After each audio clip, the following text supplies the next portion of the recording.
Esta vez voy a mezclar el entrenamiento de 2 días, principalmente porque este pequeño video grabándome a mí mismo subiendo las escaleras es para recordarme que ese día hice los intermitentes, que son los que más me cuesta hacer, los que más me cuesta levantarme de la cama para hacer en realidad. Siempre son los más difíciles. Y es cuando hago series de 30 segundos a máxima velocidad con 30 segundos de descanso, 5 veces, 5 minutos de descanso y hago 5 veces de nuevo lo mismo. Y la gracia de esta vez, cuando lo hice este día, es que si me ven, estoy con zapatos, por lo tanto puedo pisar terreno más irregular y lo que hice fue correr en terreno muy irregular. Y la verdad es que me gustó bastante, fue bastante más entretenido e igual de cansador, diría. Sí creo que quema un poco menos las piernas, entonces tengo que todavía terminar de definir un poco cómo lo voy a hacer. Porque al final lo que hice fue correr entre los árboles, correr un poco en terreno irregular, a veces hacía aceleraciones más lineales, otras veces eran mucho más zigzagueantes, pero aún así 30 segundos de eso eran suficientes para dejarme bastante cansado. Y eso va a ser una de las cosas que voy a probar, especialmente creo que este mes. En vez de correr tan lineal, voy a tratar de hacer al menos una de cada dos de forma en terreno irregular. Es que no es solamente zigzagueante, sino que es con terreno irregular, obligándome a de repente saltar raíces o subir y bajar un poco en pendiente y cambios de dirección, etcétera. Así que ese fue el entrenamiento del 21 de marzo. Y este fue el entrenamiento del 22 de marzo, donde traje estas pequeñas banditas que puedes comprar en Mercado Libre, en realidad son súper baratas, que uso a veces.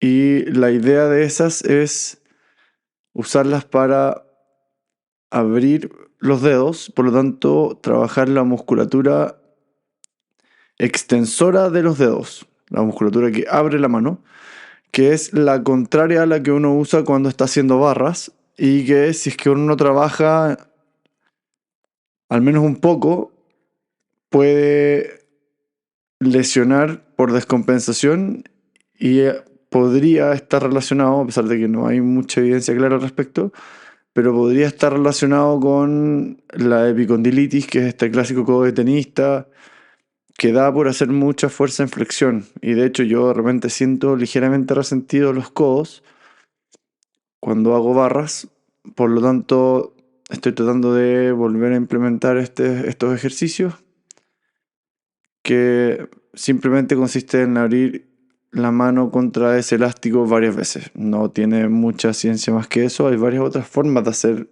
el trabajo del mismo músculo, pero esta es una de las que yo decidí usar. Y en este momento estoy mezclándolas con estas estocadas profundas, que son una buena forma para mí de calentar. Te obligan a abrir bastante la cadera. Las han visto varias veces. Y al final al mezclarlas con otro ejercicio, sorprendentemente se hacen un poco más difíciles simplemente por la necesidad de activación de dos cosas al mismo tiempo, el cerebro que tiende a dificultar un poco las cosas. Y eso fue el calentamiento de piernas para pasar al calentamiento escapular con retracciones escapulares que son las mismas que hago siempre.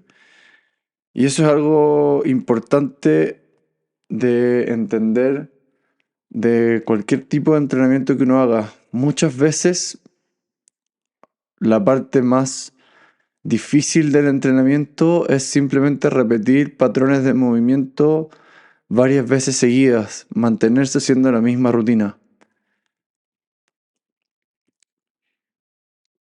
Que en realidad muchas veces nos gustaría cambiar, pero para estimular un músculo a crecer tiene que trabajar el mismo músculo y muchas veces son patrones muy similares los que hacen. Ahora, eso no significa, y yo en realidad no creo que sea necesario tener que trabajar el músculo exactamente igual cada vez. Aquí lo que estoy haciendo es estos ejercicios de pantorrilla con rango completo La idea es la bajada también controlarla para que la pantorrilla trabaje en su extensión completa. Es un ejercicio concéntrico y excéntrico al mismo tiempo.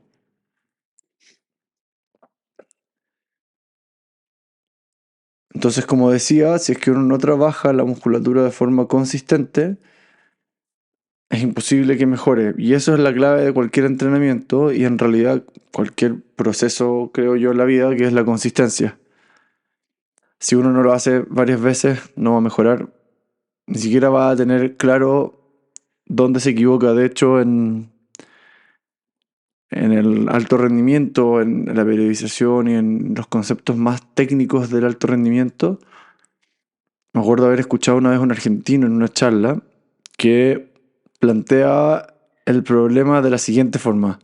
Primero, uno es inconscientemente inconsciente del problema.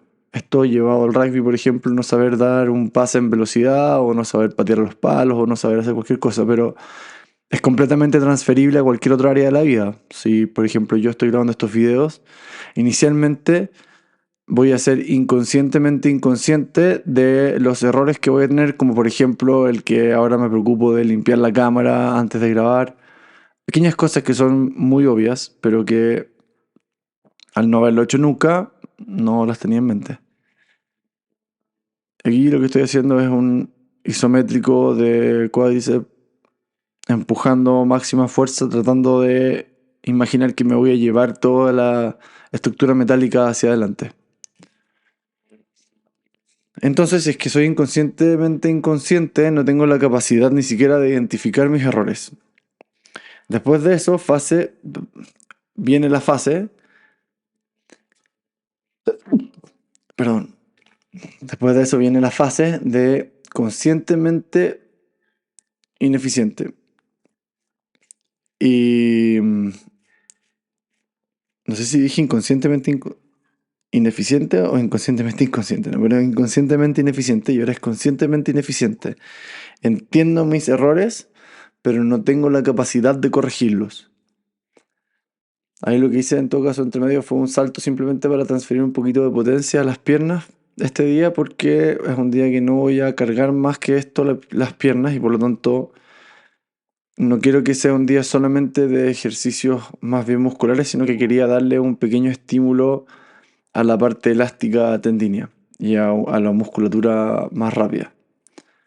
Principalmente porque además el día anterior había hecho estos intermitentes que si bien los hago a máxima velocidad, no es lo mismo cuando uno sabe que el ejercicio dura 30 segundos, por lo tanto tiende a guardarse un poco y es súper difícil pelear contra eso. Y ahora estoy repitiendo toda la rutina de calentamiento nomás. Bueno, entonces cuando uno llega a la segunda fase, uno sabe que está cometiendo errores, pero ni siquiera tiene muy claro cómo solucionarlos. Después de eso pasa a la fase de conscientemente incompetente o ineficiente o conscientemente eficiente también puede ser. Y en esta fase es cuando uno puede trabajar en algo y hacerlo solamente cuando está muy concentrado y utilizando gran cantidad de recursos. Y la gracia del aprendizaje de un patrón de movimiento o de una habilidad nueva o de lo que sea es que se van generando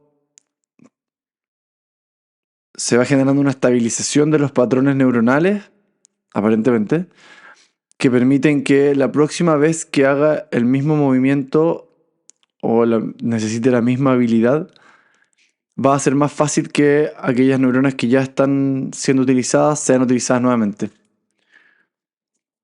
Y eso es lo que llega a la última fase, que es el inconscientemente competente, que es cuando yo puedo estar trabajando en algo extremadamente técnico sin tener que estar preocupado del detalle. Y es lo que se habla de este estado de flow, que está súper de moda en muchos círculos. Y es lo que se busca cuando uno está haciendo un deporte a alto rendimiento o cualquier cosa a alto rendimiento, por ejemplo, tocando música, pensando en que si es que logro hacer esto sin tener que conscientemente buscar cada nota, es cuando puedo realmente poner atención, por ejemplo, a la audiencia con la que estoy trabajando o a las circunstancias en las que estoy desempeñando la acción y variar mi habilidad específica con respecto a la necesidad del momento. Y eso es lo que diferencia al final el alto rendimiento de un entrenamiento o de hacer las cosas bien a veces. Es la capacidad de adaptarse con la misma proficiencia técnica a un nuevo medio. Así que creo que eso es súper importante tenerlo en mente a la hora de entrenar, porque, por ejemplo, yo ahora estoy haciendo los mismos ejercicios desde el otro lado, pero yo llevo años entrenando, más de 20 años entrenando, entrené rugby más de 20 años y más de 15 años entrenando pesas y patrones motores. Y por lo tanto es súper difícil para alguien que no ha entrenado nunca creer que va a poder llegar al mismo nivel. Especialmente si es que trata alguno de los ejercicios más técnicamente demandantes como las sentadillas a una pierna o los muscle ups u otras cosas. Pero en realidad todos partimos siendo inconscientemente incompetentes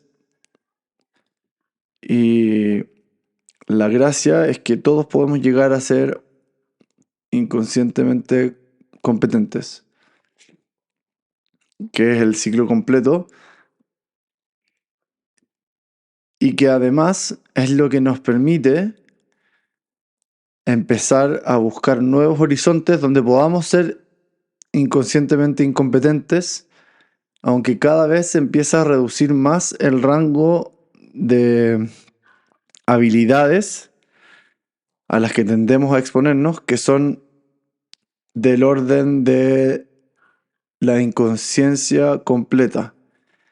Y mientras uno más cosas ha hecho, más ha probado, más probable es que al iniciar una nueva habilidad o un nuevo camino, tenga alguna noción de eso. Y esa es la gracia de entrenar al final patrones motores diversos, de desafiarse laboralmente, desafiarse intelectualmente, desafiarse en todo sentido.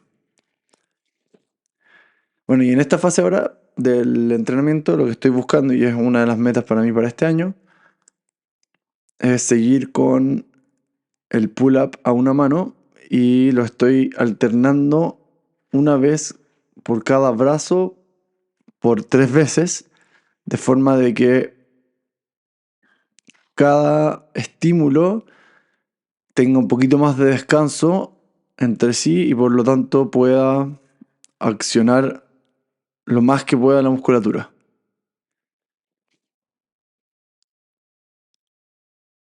Y una cosa que estuve pensando hoy con respecto a la forma en que entreno y en realidad a la vida en general, estuve escuchando un podcast de Joe Rogan con Jonathan Haidt ayer o anteayer.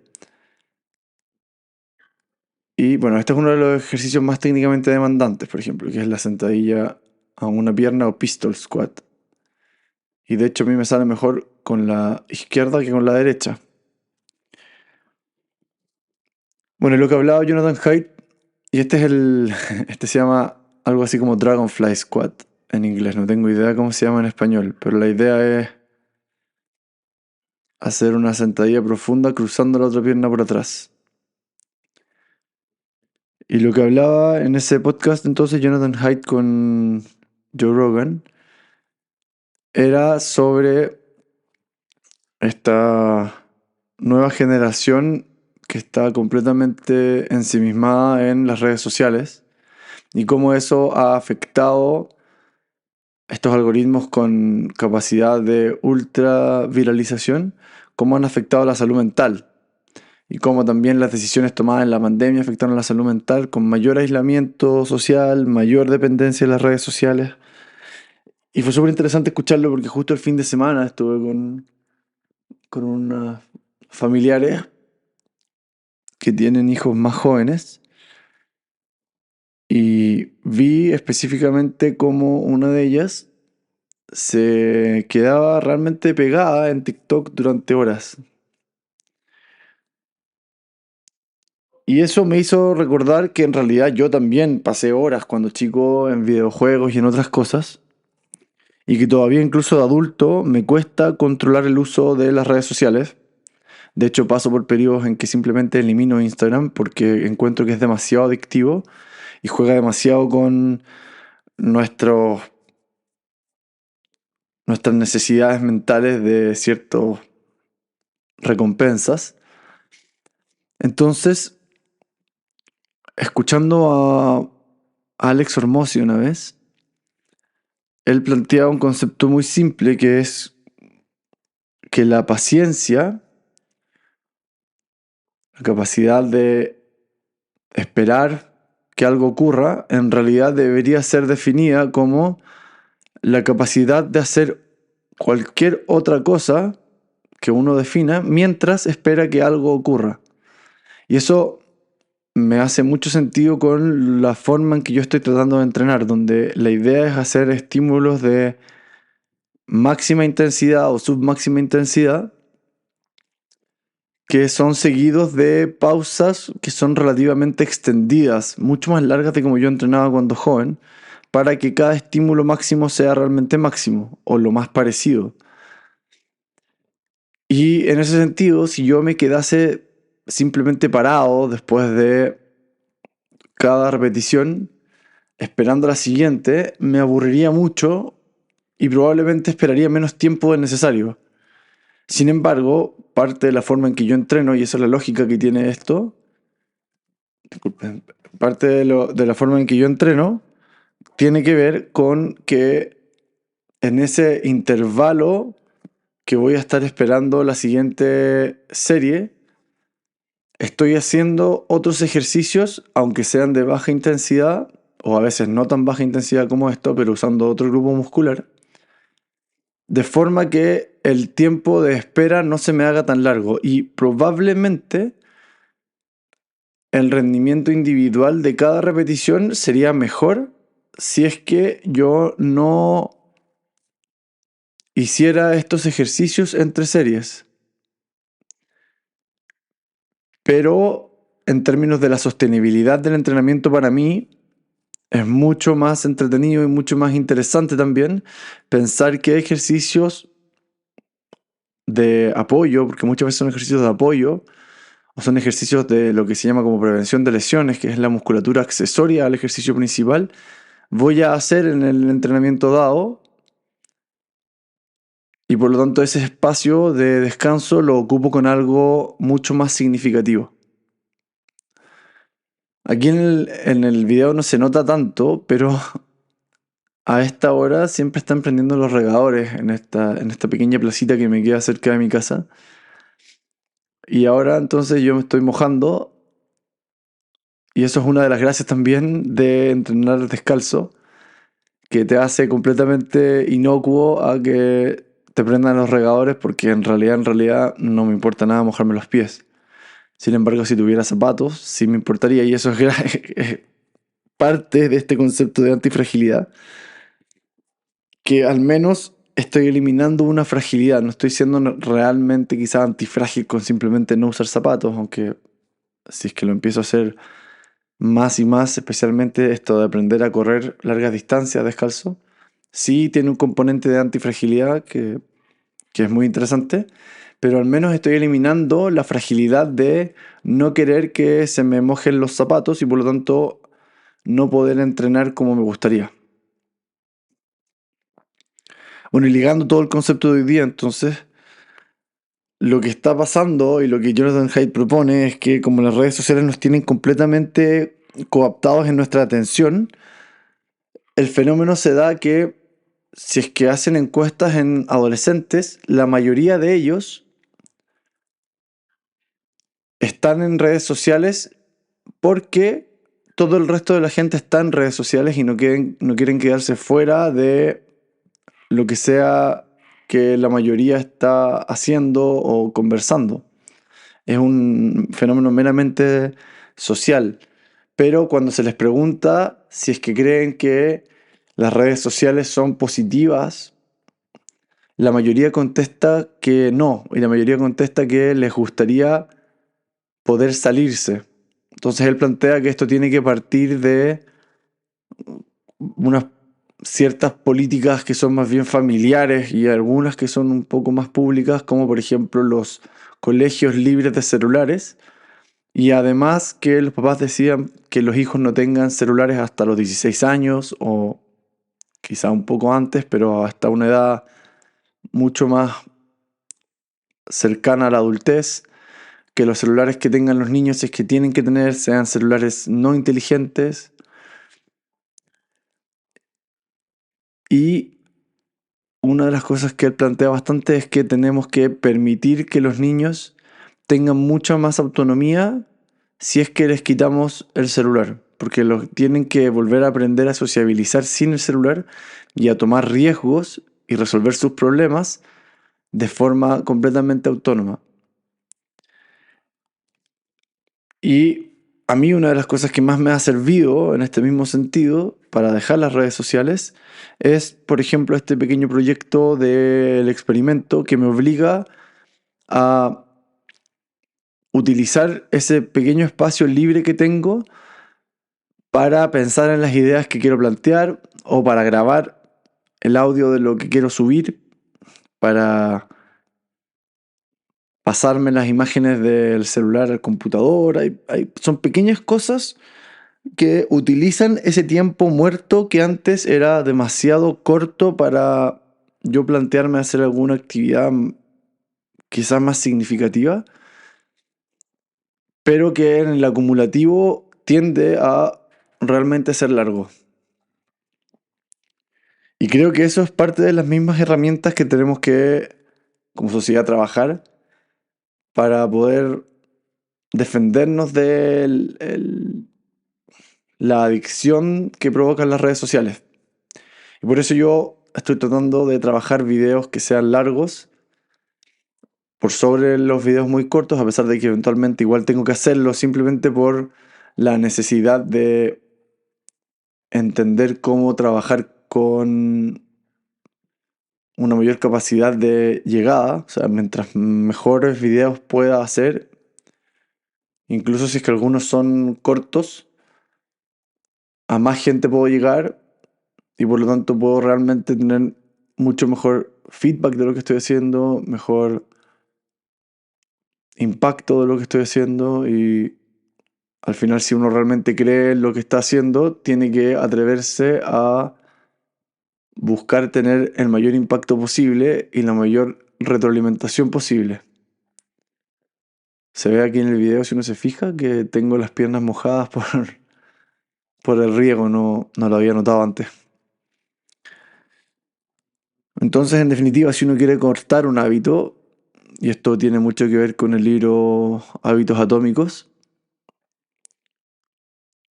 la gracia es que el hábito que uno quiere hacer sea lo más simple posible y que el no hacer el hábito sea difícil.